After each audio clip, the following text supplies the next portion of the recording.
So tax season is officially underway, and with it comes a stressful period of headaches, paperwork, and deadlines from the IRS. But have no fear, we're here to help you max out your refund this year. So for more on that, we're bringing in Rachel Richards. She is a certified public accountant and head of tax at GELT. Rachel, thank you so much for your time, the information we certainly need here. But look, I mean, there were some big changes in 2025 after the signing of President Trump's big, beautiful bill. So what do Americans need to know about these changes before filing their taxes this year?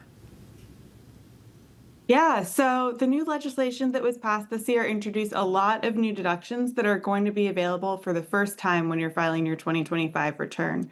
For anyone who earns tips, so restaurants, salons, gig workers, there's now going to be a deduction of up to $25,000 for your qualified tips.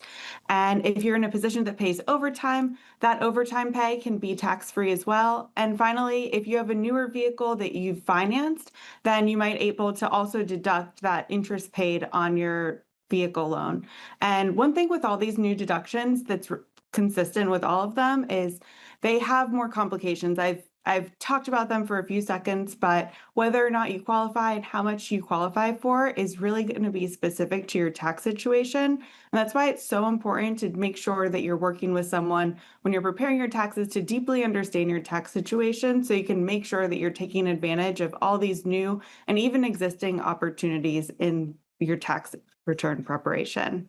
Yeah, certainly, and a really good tip there. But you mentioned, this is really specific to people's tax situations. I'm curious, who stands to benefit the most from last year's tax changes? Yeah, so there's a couple people that come to mind.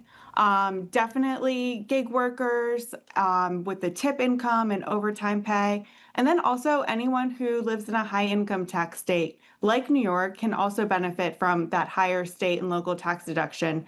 In the past, taxpayers have only been able to take $10,000 against their state and local income taxes. And this year, you might have the opportunity to take up to $40,000. So especially if you own a business and you've been taking advantage of things like the pass-through entity tax credit, this is a really important year to reevaluate your situation and make sure that you have a good strategy in place. Okay, Rachel Richards for us. Thank you so much.